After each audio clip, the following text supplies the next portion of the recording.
Ilang minuto pa ang lumipas. Umalis na sila sa tindahan kung saan sila kumain. Ninais nilang lumayo muna pansamantala sa baryo para naman kahit papaano'y makaiwas sila sa ingay na dulot ng tao. Nang madapo na sila sa gilid ng palayan, inilatag na nila ang kanilang mga gamit na pagtutulugan. Si Emilio muna noon ang magbabantay hanggang hating gabi at si Upal naman ang magbabantay hanggang umaga. "Kuya, matutulog na ako ha. Ikaw na ang bahala dyan." Wika ni Upal paghiga nito. "Sige Upal, matulog ka na," sagot naman ni Emilio. Matapos nilang mag-usap, agad namang tumalikod sa kanya ang kanyang kapatid upang makatulog. Ang ginawa naman noon ni Emilio, maglagay ng malalaking panggatong sa kanilang siga nang sa gayoy umabot yon hanggang umaga. Habang nagmamasid siya noon sa paligid, panay naman ang ginagawa niyang pag-alala sa naiwan nilang mga magulang. Bagaman labis na ang kanyang pagmamalabis noon na makuha ang lunas sa sumpa nito, wala siyang magagawa kundi ang maghintay at maghanap ng tamang pagkakataon. Maya-maya pa, habang patuloy siyang nagmamasid sa palayan, bigla naman siyang nakasilay ng dalawang bata na tumatakbo sa bawat kahon nito. Rinig na rinig niya noon ang pagsisigawan ng mga batang yon na para bang may kung anong demonyo ang humahabol sa kanila. Pagsilay ni Emilio sa dalawang bakang nasa likuran ng mga bata, dali-dali naman niyang hinugot sa lagayan ang kanyang lagaraw at walang pagdadalawang isip na pinuntahan ang mga bibiktimahin ng mga aswang. Nang masipat naman siya ng mga aswang na lumalapit sa dalawang bata, agad naman yung nagsitigil habang dahan-dahang nagpapalit ng anyo. Pagsilay ni Emilio na dalawang lalaki pala ang mga aswang na yon, marahan niya itong tinitigan habang nagsasabi ng, "Pinaglalaroan niyo ang mga batang ito ano? Bakit patuloy niyo pang hinahabol kung kaya niyo lang din namang mantigalpo?" Nang marinig ng dalawang aswang ang sinabi nito, bigla naman yung napangisi habang sumasagot ng, "Sinong mga bata ang sinasabi mo? Ikaw ang biktima dito, Manong. Wala nang iba." Dahil sa mga sinabi ng nilalang, mabilisan namang ibinaling ni Emilio ang paningin niya sa kinaroroonan ng mga bata upang muling tingnan ang kalagayan nito. Pagsilay niya sa dalawang batang inaakala niyang biktima, laking gulat na lamang niya nang masipat niya itong mga manika pala na kinokontrol ng dalawang aswang sa pamamagitan ng isang sinulid na nakakonekta sa kanilang mga bumbunan. Dahil sa kanyang mga nasilayan, agad naman siya noong umatras sa kanyang kinaroroonan upang maiwasan ang anumang pag-atake na gagawin ng mga nilalang. Sa muling pagsilay niya sa kinaroroonan ng mga ito, doon niya nasipat ang malataong daga na punong-puno ng balahibo sa kanilang buong katawan. Dahil sa kanyang mga nakita noon, mabilisan naman niyang hinawakan ang kanyang mutya ng saging at kasabay nito ang pagbigkas niya ng mga usal para sa bakod at puder ng kanyang katawan. Matapos niyang gawin ang mga bagay na yon, minabuti niyang mapag-aralan ang kanyang mga kalaban kung sa anong hanay ito ng mga aswang na bibilang. Sa pagpapatuloy ng kanyang pagmamasid, doon niya napagtanto na ang mga nilalang na kanyang kaharap ay mga gabunan ng isang lahi na kung tawagin ay wakwak. Kahit nakumpirma na ni Emilio ang lahi ng mga ito, hindi pa rin siya nakaramdam ng kahit na anong pagkabahala sa kanyang katawan, gawa ng alam niya sa kanyang sarili na mahina ang ganoong uri. Ilang minuto pa ang lumipas, tuluyan nang naglaho ang dalawang batang nagsisilbing pain ng mga ito sa pamamagitan ng pagbalik nila ng mga sinulid sa kanilang bumbunan. Nang masipat ni Emilio ang ginawa ng mga ito, walang pagdadalawang isip naman niya itong sinugod habang patuloy na ibinubuhos ang kanyang lakas sa kamay na kinaroroonan ng lagaraw. Paglapit niya sa mga nilalang, walang habas naman niya itong pinagtatataga ng kanyang sandata na siyang naging sanhi upang magtamo ang mga nilalang na yon ng mga mabababaw na sugat sa kanilang buong katawan. Pagsilay ni Emilio na nasugatan na niya ang mga ito, itinarak niya sa lupa ang kanyang lagaraw at kasabay nito ang paghahamon niya sa dalawang nilalang ng sapakan. Yun na lamang ang naisip niyang paraan noon nang sa gayoy tumagal ang kanilang nag-uumpisang labanan. Sa pagpapatuloy ng kanilang pagbubuno, walang kaalam-alam ang mga gabunan ng wakwak na nataniman na pala sila ng laso ng sandata ni Emilio. Ilang minuto pa ang lumipas, nararamdaman na nila ang panakanakang panghihina ng kanilang mga katawan na siya namang hindi nila gaanong pinapansin.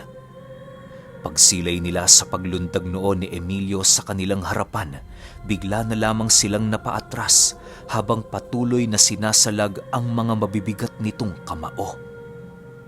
Maya-maya pa, napagpasyahan ni Emilio na pansamantala munang itigil ang kanyang pag-atake upang tanungin ng mga nilalang kung kaya pa ba nilang ipagpatuloy ang laban. Ano? Kaya nyo pa?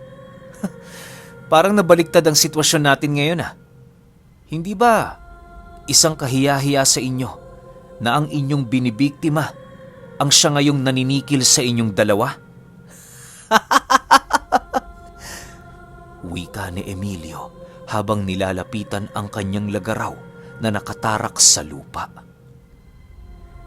Nang marinig naman ito ng dalawang wakwak na gulpi sarado, panay lang naman ang ginagawa nitong pag-aangil habang patuloy na ibinabaon ang kanilang mga matatalas na kuko sa ilalim ng lupa. Matapos masipat ni Emilio ang ginagawa ng mga ito, doon niya napagtantong nagbabalak yon na kontrahin ang kanyang kabal na nakabalot sa kanyang buong katawan.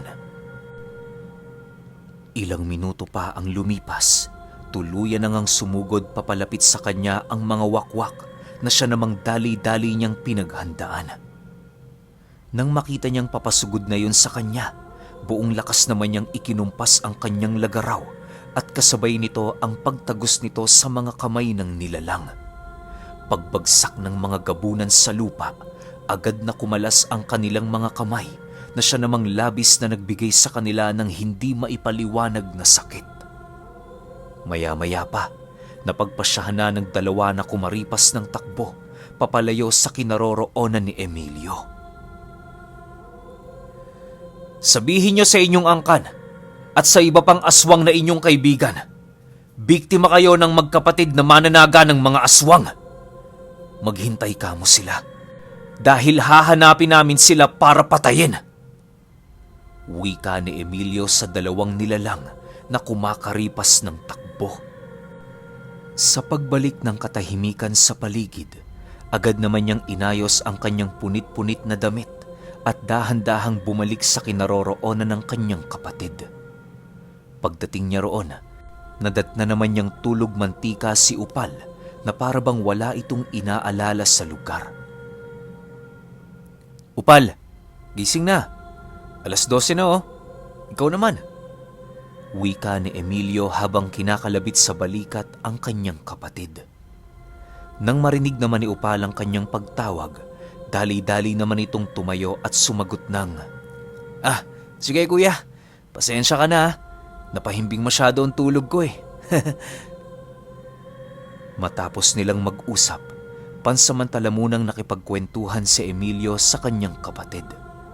Hindi pa kasi siya noon dinadalaw ng antok, gawa ng masyado siyang napagod sa naganap na labanan sa palayan. Sinabi niya ang lahat-lahat ng naganap noong gabi sa kanyang kapatid, nang sa gayoy hindi ito magduda kung bakit punit-punit ang kanyang damit. Sa pagpapatuloy ng kanilang pag-uusap, hindi na namalaya ni Emilio na malapit na palang sumapit ang bukang liwayway. Pagramdam niya noon ng antok sa kanyang katawan, bigla naman siyang sinabihan ng kanyang kapatid na kalahating minuto na lang ay sasapit na ang 5:00 ng umaga. Dahil sa kanyang narinig, hindi na niya ninais pang matulog para naman kahit papaano'y magawa na nilang maipagpatuloy ang kanilang paglalakbay. Bago nila nilisan ang bayan ng Tandag, Bumili muna sila doon ng lahat ng gamit na kanilang kinakailangan para naman kahit papaano'y hindi sila magkaaberya sa daanan. Sa pagsapit ng 7:00 ng umaga, kasalukuyan na nilang binabagtas ang daan patungo sa dalampasigan na kaharap ng islang nais nilang puntahan. Alam ni Emilio na hindi yun malayo sa bayan ng Tandag, kung kaya't mas lalo nilang pinag-igihan ang kanilang pagmamasid sa buong paligid. Iniisip din kasi nila noong magkapatid na kung tama ang sinabi sa kanila ng Lasengo, maaaring sa dalampasigan pa lang makaharap na sila ng isang baryo ng mga aswang. Ilang oras pa ang lumipas, nadapo na nga sila sa dalampasigan na nasa harapan ng isla. Doon ay nasipat nila ang isang maliit na baryo kung saan payak lamang ang pamumuhay. Karamihan sa mga taong naroon ay mangingisda at animoy hindi sanay na makakita ng dayo. Habang naglalakad sila noon papasok sa baryong yon, halos hindi naman maiwasang mailang nila Emilio, gawa ng lahat ng taong naroon sila ang pinagtitinginan. Ilang minuto pa ang lumipas, pansamantala muna nilang itinigil ang kanilang kalabaw upang magtanong kung sino ang punong tagapamahala sa lugar. Nang marinig naman ng isang lalaki ang kanyang sinabi, agad naman itong tinawag ang kanilang kapitan na siyang nangangasiwa sa barangay.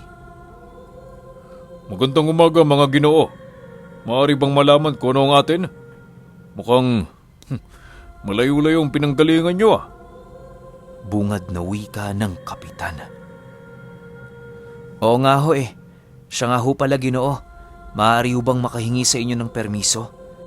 Balak ho kasi naming puntahan ang isla ng Makanggangi. May kukunin lang ho kami doon. Sagot naman ni Emilio.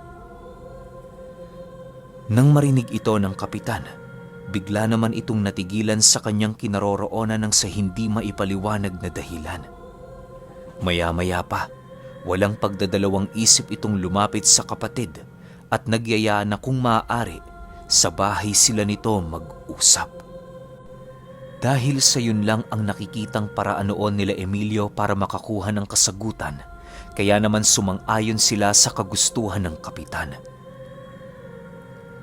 Habang nasa kasagsagan sila ng paglalakad, inilahad nito sa kanila na hindi lang pinag-uusapan ang isla ng Makanggangi sa kadahilan ng kapag binabanggit nila ang lugar na yon, may mga taong nawawala sa kanilang baryo.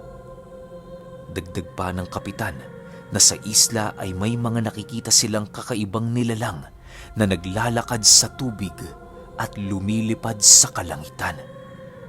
Hindi nila alam kung ano ang mga ito, subalit isang bagay lamang ang nakatatak sa kanilang isipan na ang kanilang mga nakikita noon ay hindi mga ordinaryo. Ilang minuto pa ang lumipas, nadapo na nga sila sa bahay ng punong tagapamahala na kung saan may mga tao doong nagtitipon. Pasok kayo mga iho. Huwag nyo nang pansinin ang mga tanod ko. Kaya sila nandito para magbantay sa baryo at maghintay ng aking mga iaabiso. Wika ng kapitan, pagbukas nito ng pinto ng kanilang tahanan. Matapos naman itong marinig nila Emilio, dali-dali naman silang pumasok ng walang pag-aalinlangan. Iniwan nila ang kanilang mga gamit sa labas ng bahay, subalit dala-dala nila papaloob ang kanilang lagaraw. Nang makaupo na sila sa silya na naroon sa sala ng tahanan, binigyan sila ng 2 mainit na kape ng kapitan. Matapos nito, tumabi yun sa kanila at nag-umpisang magkwento ukol sa isla na kanilang pupuntahan. Ayon sa kapitan, matapos ang 2 digmaan, palagi na nila noong iniiwasan ang isla sa tuwing sasapit ang kadiliman. May tao kasi noong nagpakalat ng istorya sa lugar tungkol sa isang galyo ng mga aswang na dumaong roon. Bagaman hindi pa ito kumpirmado, pinili nilang iwasan ito sa kadahilan ng nararamdaman na din nila kahit papaano ang presensya ng mga nilalang. Magmula noong kumalat ang balitang yon, may iilan na silang kababaryong nawawala ng sa hindi maipaliwanag na dahilan. May mga tauhan na din siya noong nangahas na pasukin ang isla, subalit sa kasamaang palad, hindi na ito nakabalik hanggang sa pangkasalukuyan. Ayon pa sa kapitan, na maging siya ay nakaranas ding pakitaan ng mga aswang na naninirahan doon sa isla. May mga pagkakataon ding merong dumadaong na mga bangka sa kanilang dalampasigan, sakay-sakay ang iilang mga damit ng mga taong animoy na wala sa laot. Dagdag pa ng kapitan na magmula noong paulit-ulit na silang pinararamdaman ng mga nilalang, labis na nilang iniiwasan ang lugar sa takot na baka maging sila mabiktima din ng mga ito. Nang marinig nila Emilio ang sinabi ng kapitan, bahagya muna silang napatahimik upang mapag-isipan ang kanilang sasabihin. Nagdadalawang isip pa kasi sila noong ilahad sa kapitan ang kanilang mga pagkakakilanlan dahil baka mas lalong hindi sila nito payagan na pasukin ang lugar. Ilang minuto pa ang lumipas na pagpasyahan na nga ni Emiliong kausapin ito ng masinsinan sa pagbabakasakaling magagawa siya nitong maintindihan. Manong, pasensya na ho pero kailangan ho kasi talaga naming pumunta sa isla. Sinabihan kasi kami ng manggagamot na tumitingin sa aming ama na naroon ang kanyang gamot para sa kanyang iniindang karamdaman. Nais man namin kayong sundin pero wala talaga kaming pagpipilian eh. Mahinahong pagpapaliwanag ni Emilio. Di ko naman kayo pinagdadamutan sa kung anong gusto ninyong gawin. Sa akin lang naman, naway maisip nyo pa rin ang maaaring kahantungan ng aming baryo sa oras na sila'y magambala ninyo. Marami ditong naninirahang mga inosente at masasayang tao, iho, na siya namang pinoprotektahan ko. Sagot naman sa kanila ng kapitan. Matapos marinig nila Emilio ang sinabi nito, wala na silang nagawa kundi ang ilahad sa lalaki ang tungkol sa kanilang tunay na pagkatao. Ipinangako din nila noon sa kapitan na hindi sila aalis sa lugar na hindi nalilipol ang mga demonyong nanananahan doon. Ilang minuto pa ang lumipas, inilabas na nila sa taguban ang kanilang mga lagaraw at kasabay nito ang pagpaparamdam nila sa kapitan ng kanilang mga hindi masukat na presensya. Ginoo, kung sa estado ba namin ngayong pinapakita sa inyo, papayagan nyo na ho ba kaming madapo sa isla? Nasa inyo ang pagpapasya. Kung may tapang kayong sumugal at magtiwala sa amin, babalik sa normal ang inyong baryong pinakamamahal. Pero kung masyado kayong duda, wala na kaming magagawa.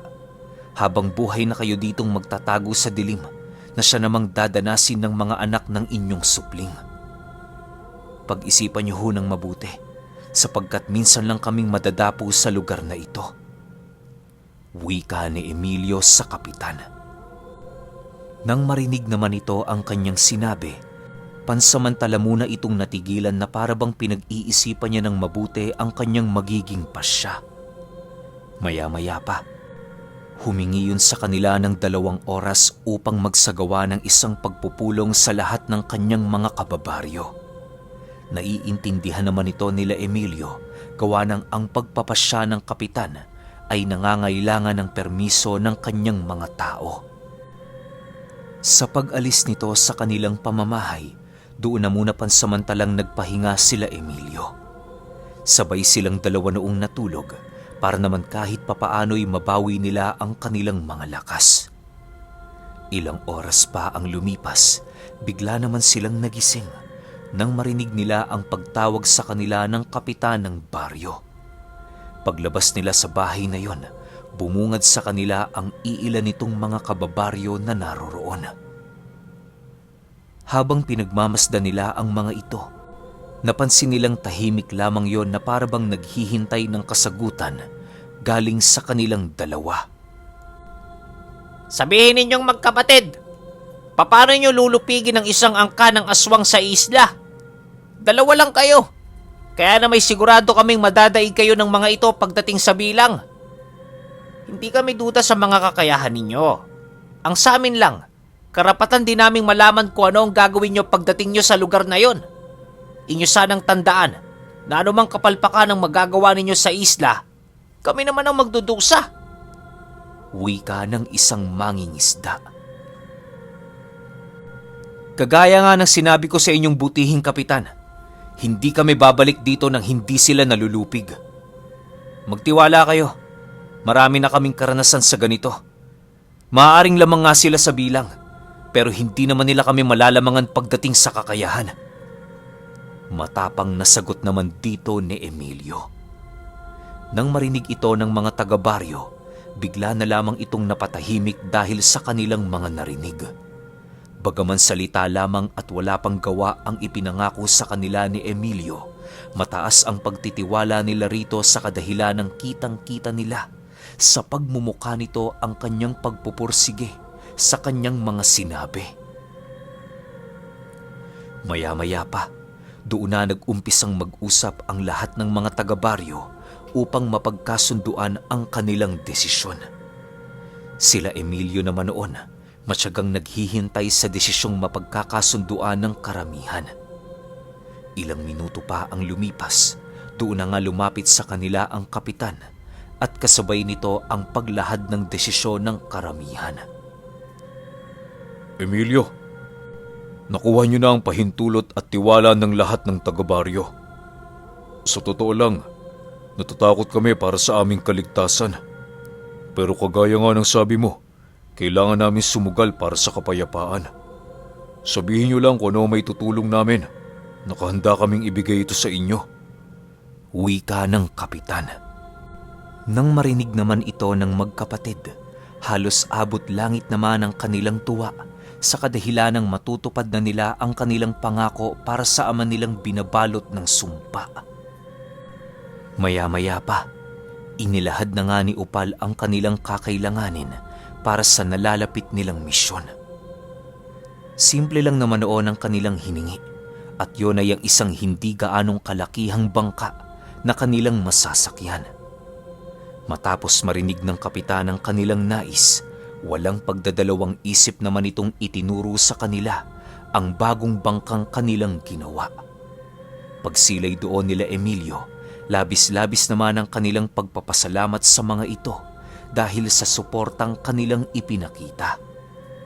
Kinagabihan, habang kumakain ng hapunan sila Emilio, inilahad nila sa kapitan na sa mga susunod pang mga araw ang kanilang pagtungo sa isla. Kinakailangan kasi nilang ihanay ang kanilang pagpunta doon sa kabilugan ng buwan upang makaharap ang mga aswang sa oras ng kanilang kalakasan. Dahil sa kanilang mga sinabi, naging palaisipan naman yun sa kapitan, gawa ng bakit nila ninais kaharapin ang mga ganoong nilalang sa oras ng pagtaas ng kapangyarihan ng mga ito. Matapos marinig nila Emilio ang tanong ng kapitan, napangiti na lamang silang dalawa habang sinasagot niya ito ng, "Para lang naman mas lalo kayong bumilib sa amin. Sinasabi ko sa inyo, ang mga demonyong naninirahan dyan, wala pa sa kalingkingan ng aming kakayahan. Maging panatag kayo, sapagkat nalalapit na ang araw ng inyong paglaya sa takot sa kapangyarihan ng kadiliman." Ilang araw pa ang lumipas, ninais na muna nila Emiliong makiugali sa lahat ng trabaho at kultura sa baryo. Pansamantala muna nilang tinalikuran ang kanilang misyon nang sa gayoy magawa naman nilang makaramdam ng konting kasiyahan kahit papaano. Isang araw, habang namimingwit ng isda ang dalawa, bigla silang nakakita ng isang bangka na papalapit sa dalampasigan. May sakay yung 3 tao na hindi nila mawari kung saan ang galing.